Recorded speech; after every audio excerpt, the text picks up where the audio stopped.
Neo skin ఇక్కడ అన్ని రకాల స్కిన్, హెయిర్ మరియు లేజర్ ట్రీట్మెంట్ లభిస్తాయి. మీ అపాయింట్మెంట్ కోసం వెంటనే కాల్ చేయండి. సో బంగారం ధరలు అప్ అండ్ డౌన్స్ కొనసాగుతూనే ఉంది. నిన్న మధ్యాహ్నం బంగారం ధర 1,40,000 రూపాయలు 10 గ్రాములు ఉంటే నిన్న రాత్రికి అది 1,50,000కు చేరుకుంది. ఇప్పుడు తాజాగా ఇవాల్టి మధ్యాహ్నానికి 1,45,000 రూపాయలకు తగ్గింది. సో ఇప్పుడు బంగారాన్ని కొనడానికి రైట్ టైం అనుకోవచ్చా? దీని గురించి తెలుసుకునే ప్రయత్నం చేద్దాం. మనతో పాటు బిజినెస్ అనలిస్ట్ ప్రశాంత్ గారు. ప్రశాంత్ గారు నమస్తే. నమస్తే అండి. సో ప్రశాంత్ గారు, గడిచిన 2 రోజుల నుంచి చూస్తే అప్ అండ్ డౌన్స్ కొనసాగుతున్నాయి. ఒక్కసారిగా మనం ఈ 20 డేస్లోనే హై రేట్కి వెళ్ళిపోయింది. దాదాపు 1,60,000, 70,000, 80 కూడా రీచ్ అయింది. ఇప్పుడు మళ్ళీ ఒక్కసారిగా 1,45,000కి పడిపోయింది. ఇంకా కూడా తగ్గే అవకాశం ఉందంటారా? డెఫినెట్ గా బంగారు ఇట్లా స్టాక్ మార్కెట్ సూచీలాగా అప్ అండ్ డౌన్స్ రావడం అనేది సాధారణంగా జరగదండి. 70 ఏళ్ల చరిత్రలో మనం చూసుకుంటే దాదాపు 1-2 సార్లు తప్ప ఒక వారం 10 రోజుల వ్యవధిలో ఇలా 10-20% డౌన్ కావడం అనేది మనం ఎప్పుడు చూడలేదు. ఎందుకంటే బంగారు చాలా స్థిరమైన విలువ కలిగేది, చాలా వైడ్ రేంజ్ వాల్యూ. అంటే దాదాపుగా US డాలర్ తర్వాత అంత పటిష్టంగా, అంత నమ్మకంగా ప్రపంచవ్యాప్తంగా హోల్డ్ చేసుకోవడం కానీ, వ్యాపార వాణిజ్య లావాదేవీలకు వాడడం కానీ జరిగేది బంగారం. సో అటువంటి బంగారం ఒక స్టాక్ మార్కెట్ ఇండెక్స్ లాగా, లేకపోతే ఒక స్టాక్ లాగా, అంటే ఒక ఫర్ ఎగ్జాంపుల్ ఒక రిలయన్స్ స్టాక్ లాగా ఈ రోజు అప్ అయింది, ఈ రోజు డౌన్ అయింది అనే సూచి చూడడం అనేది అది మనకు కొంత వివరణ ఇస్తుంది. ఎందుకంటే నేను చాలా సుమన్ టీవీ ద్వారా చాలా విశ్లేషణలు చేశాను.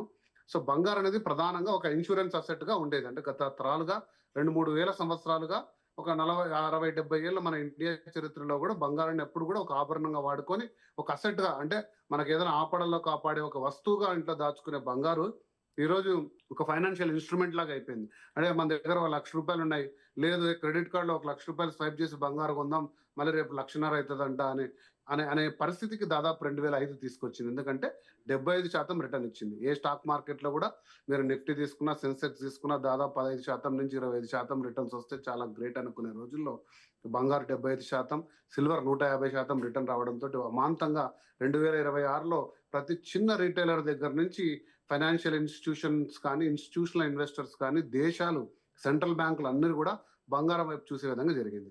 సో అటువంటి ఫైనాన్షియల్ ఇన్స్ట్రుమెంట్ జరిగిన తరుణంలో మార్కెట్ ఒడిదుడుకులు, అంటే వొలటాలిటీ అంటారు చూసారా, యుద్ధ వాతావరణం ఉంది, అనిశ్చితి ఉంది, ఇన్ఫ్లేషన్ పెరిగింది, డాలర్ బలపడుతుంది. ఇటువంటి క్రమంలో బంగారం అనేది ఒడిదుడుకులు కుదురుకోవడం, అది కూడా రోజువారీగా, అంటే మీరు అన్నట్టు పొద్దున 150, 40లో ఓపెన్ అయిన బంగారు US మార్కెట్ ఓపెన్ అయ్యడానికి 1,50,000 ఉండేది. అంటే 24 క్యారెట్ల ధర చెప్తున్నాను. ఇప్పుడు మనం మాట్లాడుతుంటే 1,45. ఇంత ఫ్లక్చుయేషన్స్ అనేది దాదాపుగా ఒక రోజుల వ్యవధిలో చూసేవాళ్ళు, కానీ ఇలా గంటల వ్యవధిలో అనేది కుదరదు. అసలు అది ఎందుకు అంటే ప్రధానంగా మీరు గమనించాల్సిన అంశం, ఇలా ఎప్పుడు జరుగుతుంది అంటే ఫిజికల్ గోల్డ్ ని అంత విధిగా కొనడం అమ్మడం జరగదండి. మీరు ఒక 10 గ్రాముల కాయిన్ తీసుకున్నారంటే దాన్ని కొని అమ్మడానికి దాదాపు వారం వ్యవధి తీసుకుంటారు. కానీ ఈటీఎఫ్ల రూపంలో గత 2 సంవత్సరాలుగా $70 బిలియన్ ఈటీఎఫ్ రూపంలో గోల్డ్ ట్రేడ్ అవుతుంది. సో ఆ ఈటీఎఫ్లని ఈ స్టాక్ మార్కెట్లు పడిపోయినా, తర్వాత బంగారం ఇంకోటి పడిపోయినా కూడా దాన్ని మార్జిన్ కాల్స్ లో వాళ్ళు తాకట్టు పెట్టే విధానం ఉంటుంది. అది స్టాక్ మార్కెట్ పరిభాషలో మార్జిన్ కాల్స్ అంటారు. సో వారి దగ్గర ఉన్న బంగారాన్ని, ఈటీఎఫ్ రూపంలో ఉన్న బంగారాన్ని కాస్త షూరిటీగా పెట్టడం వల్ల మార్జిన్ కాల్స్ కి సో సడన్ గా బంగారు ప్రైస్ హెచ్చుతగ్గులు అనేది వస్తున్నాయి.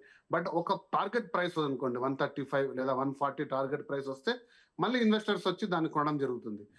సో ఇటువంటి పరిస్థితుల్లో సాధారణ ఇన్వెస్టర్ ఎప్పుడు కూడా కొంచెం సైలెంట్ గా ఉండడం బెటర్. ఎందుకంటే ఎక్కువ మొత్తం రిటర్న్ వస్తుందని ఆశతో పెట్టుకొని పోగొట్టుకోవడము, లేదా అరే మనం ఏదో మిస్ అవుతున్నాము, ఇంతకంటే తగ్గదేమో అనే ఒక ఆశతో అప్పులు తెచ్చి మరి పెట్టడము, ఈ రెండు కూడా మనం మానుకొని ఒక వైజ్ ఇన్వెస్టర్ గా, మనం ఎప్పుడు చెప్పే విధానంగా వైజ్ ఇన్వెస్టర్ గా మనం దీన్ని ఇన్వెస్ట్మెంట్ చేసుకుంటూ కొద్ది మొత్తంలో ఈ తగ్గుతున్న ప్రైస్ ని కొంత మొత్తం క్యాప్చర్ చేసుకొని మళ్ళీ వెయిట్ చేసి కొంచెం తగ్గుతుంటే ఇంకొంచెం తీసుకోవడం లాంటి చర్యలు తీసుకుంటే మనకు డెఫినెట్ గా ఇది లాంగ్ టర్మ్ లో మంచి రిటర్న్స్ ఇచ్చే అవకాశం ఉంది. సో నా దగ్గర అయితే ఇప్పుడు 100% నేను ఇన్వెస్ట్ చేయడానికి అమౌంట్ ఉంటే ఇప్పుడు ఎంత పర్సెంటేజ్ పెట్టి నేను గోల్డ్ని కొనొచ్చు? ఎగ్జాంపుల్ సామాన్యులకు అర్థం అవ్వాలంటే నేను ఒక వివరణ ఇస్తానండి. నేను ఫర్ ఎగ్జాంపుల్ నా పర్సనల్ గా నేను బంగారాన్ని దాదాపుగా ఒక 6-7 ఇయర్స్ నుంచి తీసుకుంటున్నాను.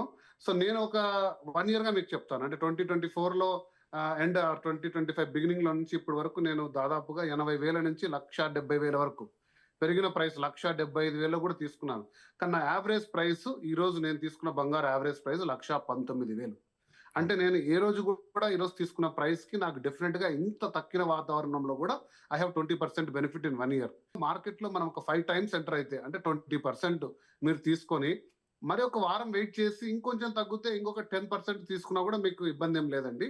అలాగే పడిపోతుంటే కొంచెం హోల్డ్ చేసుకోవడం బెటర్. లేదా కొంచెం పెరిగినా కూడా మళ్ళీ మీరు పడిపోతుంటే 5 టైమ్స్ ఎంటర్ కావడం better. పడిపోతుంటే అన్నారు ప్రశాంత్ గారు. ఇప్పుడు 1,45,000 ఉంది. సో ఒకవేళ అది 1,20,000 వరకు పడిపోతుంటే ఆగాలంటారా? లేదంటే 30,000కు పడితే ఆగాలంటారా? లేదంటే 1,40,000 వచ్చినా 30,000. కూడా కొనొచ్చు అంటారా? ఎందుకంటే మొత్తం ప్రపంచవ్యాప్తంగా అందరూ కూడా ఎదురు చూస్తున్నారు. బంగారు అసలు విలువ ఏంటో తెలుస్తుంది. స్టాక్ మార్కెట్ లా ఎంత విరివిగా ఉన్న బంగారు 1,30,000, 20 కింద పడిపోతే దాన్ని హోల్డ్ చేసుకునే గుణం ఉండదు. మాక్సిమం అందరి నమ్మకం ఏంటంటే అంతకంటే కిందికి పడే గుణం లేదు అని. సో అందరి అంచనాలకు తారుమారు చేస్తూ 1,30,000, 20 కంటే మళ్ళీ ₹1,00,000 వరకు వచ్చిందనుకోండి, ఖచ్చితంగా మనం ఆ మార్కెట్లో ఆగడం బెటర్. ఎందుకంటే మనం ఎంతో బలంగా విశ్వసించి కొంటున్న బంగారు మరి అంత ఈజీగా విత్‌హోల్డ్ చేసుకోలేకపోతే ఫ్యూచర్‌లో ఇంకా పెద్ద ఒడిదుడుకులు వచ్చినా కూడా మీకు ఇంతే మొత్తం రిటర్న్ ఇస్తుంది. కాబట్టి కొంచెం వెయిట్ చేయండి. అంతా మీరు అంటున్నట్టు 120, 125ల కిందికి వస్తుందంటే గనుక వెయిట్ చేయండి. ఎందుకంటే ఖచ్చితంగా ఏదో ఒక ప్రైస్ దాని రియల్ ప్రైస్ దగ్గర కరెక్ట్ అవుతుంది. అంటే కరెక్ట్ అంటే మీరు చూసారంటే 2008 ఫైనాన్షియల్ క్రైసిస్‌లో కూడా బంగారం ఒక 20% పడిపోయి దాదాపుగా 6 సంవత్సరాలు ఫ్లాట్ లైన్‌లో ఉంది బంగారం. అంటే తరగలేదు. అంటే దాని కరెక్షన్ ప్రైస్ వచ్చి మళ్ళీ అమాంతంగా పెరుగుతూ వచ్చింది. కాబట్టి ఒక ప్రైస్ దగ్గర కరెక్షన్ జరుగుతుంది. ఆ ప్రైస్ ఎంత అనేది ఇంకా మనం తేల్చుకోలేము. సో మా అంచనా ప్రకారంగా అయితే 140 అనేది బంగారు లీస్ట్ ఆర్ డిమాండ్ ప్రైస్. అంతకంటే దిగువ అంటే వస్తే అంటే స్టేబుల్‌గా ఖచ్చితంగా ఉండే మళ్ళీ దాన్ని అదే అది ఒక రకంగా చెప్పాలంటే మిడిల్‌గా ఉండేటువంటి ప్రైస్. డిమాండ్ ప్రైస్ అంటే ఏంటంటే ఆ ప్రైస్‌కి వస్తే ఖచ్చితంగా పెద్ద పెద్ద ఇన్వెస్టర్లు మళ్ళీ ఆ ప్రైస్‌లో కొంటారు. ఓకే. డిమాండ్ ప్రైస్ అంటే ఆ ప్రైస్‌లో తీసుకొని మళ్ళీ దాన్ని ప్రాఫిట్ బుక్ చేసుకుంటారు. వాళ్ళొక టార్గెట్ ప్రైస్ పెట్టుకుంటారు. 160, 165. సో మనలాంటోళ్ళకు అంత అర్థం కాదు కాబట్టి ఆ 165లో మళ్ళీ సడెన్‌గా పడిపోతుంది. ఎందుకంటే ప్రాఫిట్ బుకింగు ఒకటి జనవరి 31 చూసాం మనం ప్రాఫిట్ బుకింగ్. మళ్ళీ ఇప్పుడు మార్చ్ 30కు ఇయర్ ఎండ్ బుకింగ్స్ ఉంటాయి కాబట్టి అందులో కూడా ఒక మళ్ళీ 10% డిఫరెన్స్ ఉండొచ్చు. కాకపోతే మనం ఎంటర్ అయ్యే వాళ్ళకి నేనిచ్చే సలహా ఏంటంటే మీరు 1 మంత్, 2 మంత్స్ మార్కెట్‌లోకి అసలు రావద్దండి. మీరు అటువంటి మార్కెట్ ఉంటే మీకు స్టాక్ మార్కెటే మంచిది. బంగారం లాంటివి, వెండి లాంటిలో మీరు విలువ పెట్టొద్దండి. ఎందుకంటే 70 ఏళ్ల చరిత్రలో స్టాక్ మార్కెట్ మీకు 12.5% రిటర్న్ ఇచ్చిండొచ్చు. యావరేజ్ మీరు నిఫ్టీ గాని, సెన్సెక్స్ తీసుకుంటే బంగారు ఈ రోజు కూడా 14% రిటర్న్ ఇచ్చింది. లాంగ్ రన్‌లో పెట్టుకున్న వాళ్ళు ఎవరు బంగారు డిసప్పాయింట్ కాలేదు. సో ఆ లాంగ్ రన్ మీరు హొరైజాన్‌లో ఇన్వెస్ట్‌మెంట్ తర్వాత మేము ఎప్పుడు ఇచ్చే సలహా మీ ₹100 ఇన్వెస్ట్‌మెంట్‌లో 10% to 15% దాటి లోహాలకు అంటే బంగారు గాని, సిల్వర్ గాని, మీరు ఏదైనా సరే బ్రాంజ్ గాని ఇవన్నీ కూడా ఒక 15% పెట్టుకోండి. దాన్ని ఇన్స్యూరెన్స్ అసెట్స్‌గా చూడండి. అంటే మీకు ఇన్స్యూరెన్స్ అంటే ఆపదలో ఆదుకునే విధంగా.